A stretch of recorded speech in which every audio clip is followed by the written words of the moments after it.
Perdre ses mots ne veut pas dire perdre la tête. Avoir du mal à parler ne veut pas dire que vous n'avez rien à dire.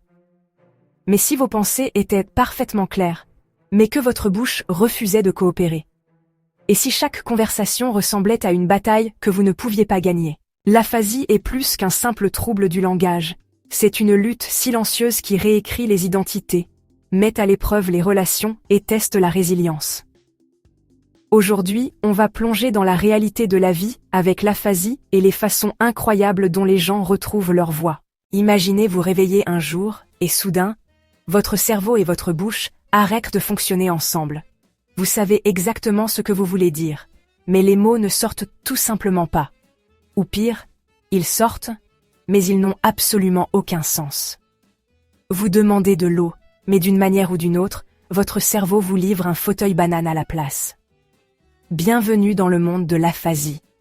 Une condition frustrante et souvent isolante, causée par des lésions cérébrales, généralement suite à un AVC ou une blessure. Et non, cela ne signifie pas que l'intelligence d'une personne est affectée, juste sa capacité à communiquer. Le langage, c'est comme ça qu'on exprime l'amour, qu'on se dispute pour savoir qui a laissé les lumières allumées, et qu'on commande nos cafés hyper spécifiques, alors quand cette capacité est compromise, c'est plus qu'un simple inconvénient, ça ébranle les fondements même de l'identité d'une personne. Les conversations simples se transforment en puzzles épuisants, menant à la frustration, l'anxiété et même la dépression. Et si vous pensez que cette frustration est à sens unique, détrompez-vous.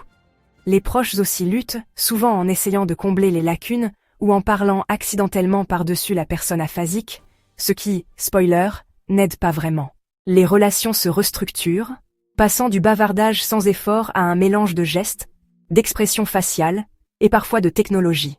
Les différents types d'aphasie affectent la communication de manières uniques. Certaines personnes ont du mal à trouver les bons mots. Bonjour l'aphasie de Broca, tandis que d'autres parlent couramment mais de manière inintelligible, sans savoir que leurs phrases n'ont pas plus de sens qu'un chat marchant sur un clavier.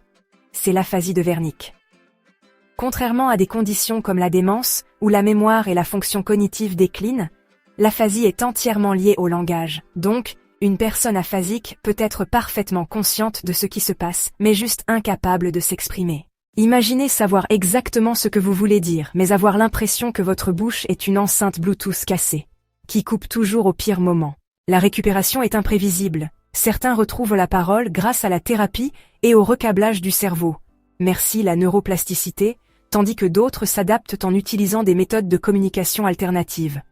Une intervention précoce fait une grande différence, mais même là, il n'y a pas de garantie. L'orthophonie aide, mais c'est un processus lent. Et le soutien psychologique est tout aussi important.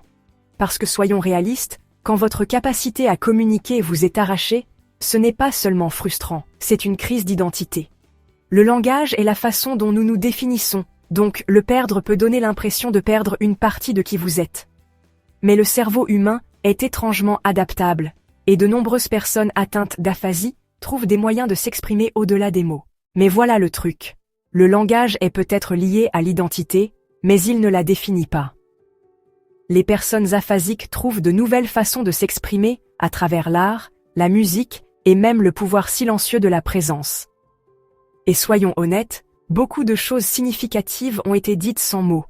Demandez à n'importe qui a déjà reçu le regard de sa mère. Faire face à l'aphasie demande de la patience, de la créativité et un solide système de soutien.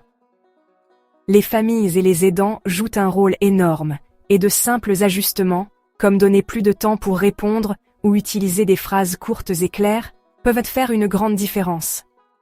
La technologie aussi progresse, avec des applications et des appareils qui aident les gens à communiquer de nouvelles façons.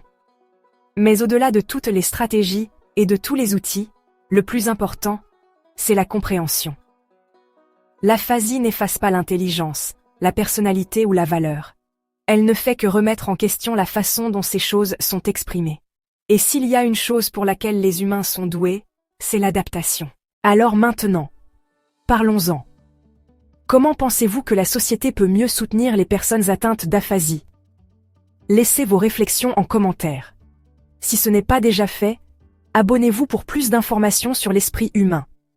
Prenez soin de vous, prenez soin de vos proches, et je vous retrouve bientôt dans une autre vidéo.